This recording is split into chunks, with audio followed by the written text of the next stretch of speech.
Dulu, saya pernah punya seorang bapak, tapi dia memilih kebebasannya sendiri dan meninggalkan saya bersama nenek. Itu terjadi 15 tahun yang lalu. Sekarang, dia sudah tidak ada.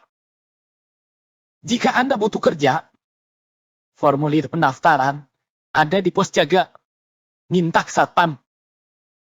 Pak, tolong jangan ganggu saya lagi. Security, usir dia. Gimana nanti aja. Ini dia, Budi. Filosofi hidupnya sederhana, yaitu gimana nanti. Besok, gimana nanti. Lusa, gimana nanti aja. Masa depan, itu urusan nanti. Yang penting, hari ini masih bisa hidup, bernapas, dan memiliki niat. Ya, bagi Budi, niat adalah prinsip utama. Asal niatnya halal, semua jalannya dianggap akan terbuka. Bahkan untuk sesuatu yang seharusnya dibangun dengan fondasi. Yang penting niatannya benar, halal. Urusan rezeki dan jodoh itu sudah ada yang atur. Ayam aja nggak pernah nimbun makanan untuk besok, tapi bisa tuh makan setiap hari. Ngapain juga punya tabungan? Toh besok juga masih dapat rezeki. Yang penting hari ini. Besok ya besok. Gimana nanti? Mengenai jodoh, aku harus cepat melamar Emma. Dia baik, ceweknya nggak matre. Kalau dia tanya soal persiapan, tinggal bilang aja, kita jalanin aja dulu. Gimana nanti? Yang penting niatannya baik, yaitu kan untuk menjauhi jinah. Pak, Bu, Emma, saya datang dengan hati yang tulus. Saya mohon izin untuk menikahi Emma minggu depan. Minggu depan? Kok mendadak banget? Kalau boleh tahu, kamu sekarang kerja di mana, Budi? Saya freelance, Pak. Kadang jadi ojek online, bantu-bantu proyek. Apa saja saya kerjakan. Yang penting halal dan tidak merugikan orang lain. Mas, aku memang nggak minta banyak. Tapi, apa nggak sebaiknya kita persiapan dulu? Jadi ada waktu untuk nabung sedikit dulu gitu. Emma. Kalau nunggu siap, kapan nikahnya? Nikah itu ibadah. Kalau kita ibadah, pasti kita akan dibukakan jalan. Buat akad dan resepsi sederhana, saya akan pinjam ke Pak RT. Beliau baik, pasti mau bantu. Modal pinjam. Lalu, bayarnya nanti gimana, Budi? Tenang, Bu. Nanti ketika resepsi pernikahan, rezeki biasanya lancar. Banyak yang kasih sumbangan. Yang penting niat dan usaha kita dulu. Gimana nanti? Urusan itu pasti ada jalan. Bagaimana pendapatmu, Emma? Apakah kamu percaya dengan apa yang disampaikan kekasihmu itu? Saya setuju, Pak. Saya terima lamaran Mas Budi. Saya percaya dengan apa yang dia sampaikan. Seminggu kemudian, mereka pun menikah. Dengan modal pinjaman dan maharnya cuma janji dan prinsip gimana nanti.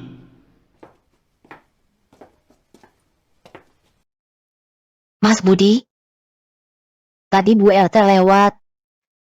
Dia ingetin cicilan kita. Katanya, kapan kita bisa melunasi sisa pinjaman biaya pernikahan kita yang dulu? Ah, dia kan orang kaya. Masa masih nagih melulu? Besok saya ada tawaran proyek nih. Sabar ya, Emak. Rezeki itu datangnya dari mana saja.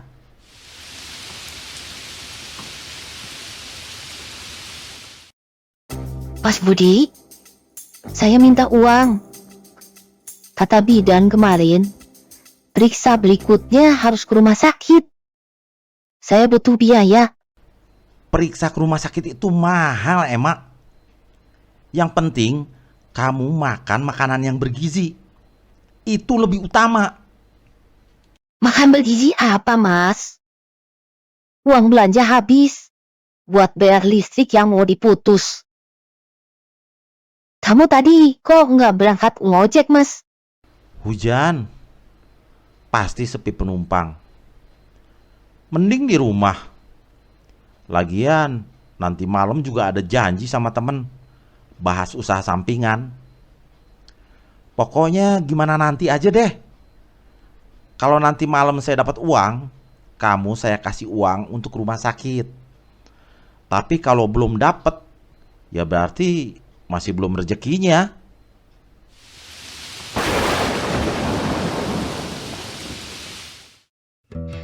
Mas, aduh, tolong. Sakitnya beda, Mas. Bayinya nggak kayak dulu. Jangan panik, Emak. Istighfar. Itu mungkin cuma mules biasa. Aduh, bukan. Ini, bayi ini nggak gerak dari sejak sore, Mas. Aku takut, Mas.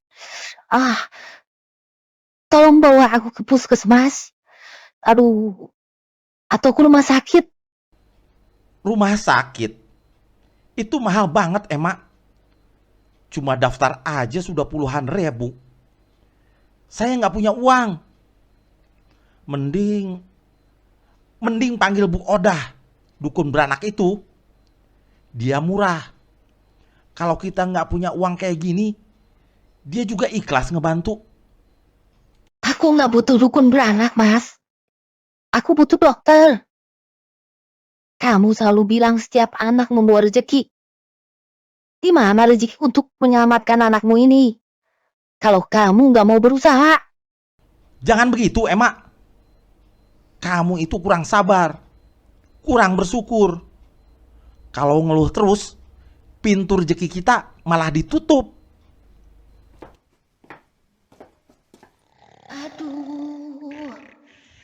Aduh, sakit. Ini hanya ujian. Besok juga Mas Budi, sakitnya pasti tolong, reda. Mas Budi. Gimana nanti aja lah. Pasti ada jalan. Sakit. Saya perlu ke dokter, Mas. Tolong. Sakit.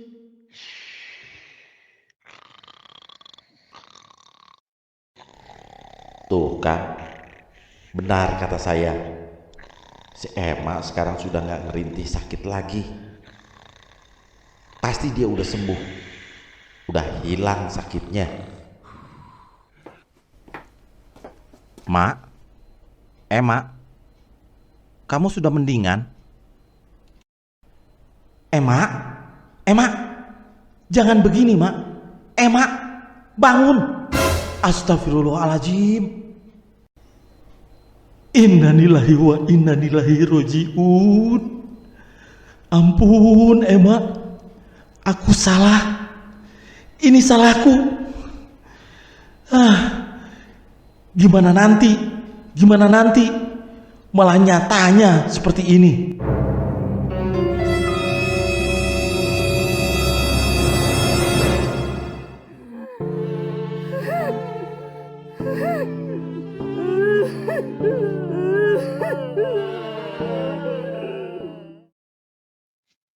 Budi, ibu tidak percaya kamu bisa mengurus dan membesarkan anakmu. Daripada kamu terlantarkan dan dia menderita. Biarkan ibu yang mengurusnya saja. Kamu urus hidup kamu sendiri. Dan jangan pernah ikut campur masalah anakmu ini. Terserah ibu saja. Saya juga memang tidak sanggup mengurusnya.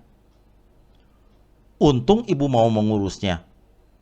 Sebelumnya malah saya sudah berniat memasukkan si Reno ke panti asuhan. Baguslah kalau begitu, Bu. Dan saya janji, saya tidak akan ikut campur mengenai segala sesuatu yang menyangkut anak itu. Bapak kok tega sama kami? Setelah Bapak menelantarkan Ibu? Sudah, Reno. Kamu ikut saja dengan nenek kamu. Bapak mau hidup sendiri. Bebas. Tanpa beban. Bapak benar-benar jahat dan tidak bertanggung jawab. Baik, Pak. Saya ikut Memek. Bapak bisa nikmati hidup Bapak yang bebas itu. Ternyata, dengan melepaskan tanggung jawab dan mendapatkan kebebasan yang luas, tidak membuat Budi bahagia. Budi menjadi orang frustasi. Di perjalanan hidupnya, Budi menjadi orang yang berbeda. Dia menjadi orang yang tidak memiliki tujuan hidup. Uang yang ia dapatkan dari bekerja, dia pakai untuk berfoya-foya. Gaya hidupnya menjadi tinggi, sehingga untuk membiayai gaya hidupnya, Budi menjadi seorang kriminal yang berakhir di penjara.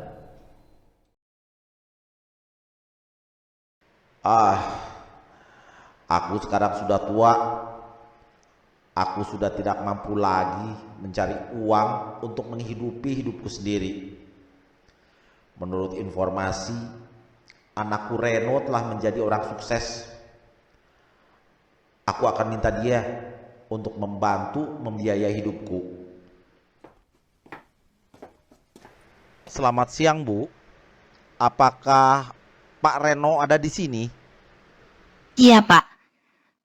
Pak Reno ada di sini. Dia sekarang sedang menuju ke ruangan ini. Reno? Nak, ini Bapak, Nak. Maaf? Bapak siapa ya? Jangan main-main. Ini bapakmu, Budi. Wah, sudah besar kamu sekarang.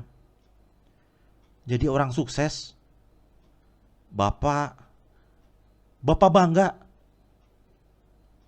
Reno, Bapak lagi kesulitan.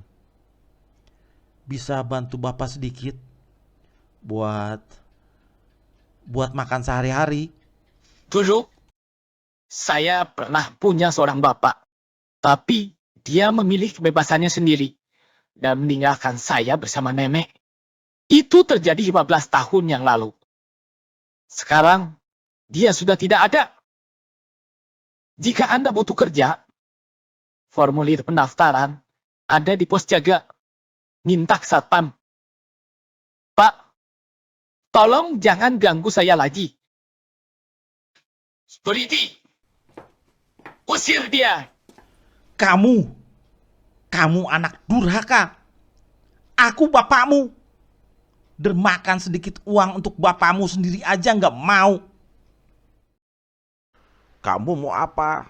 Jangan ikut campur. Hup. Cet. Sekarang saya tahu dan menyesal. Ternyata memang sakit sekali jika kita tidak dianggap dan ditelantarkan. Pasti itu yang dirasakan Reno anakku, sehingga dia tidak sudi lagi mengakuiku. Ya, inilah hidup. Hidup yang saya pilih. Memang, saya harus hidup sendiri.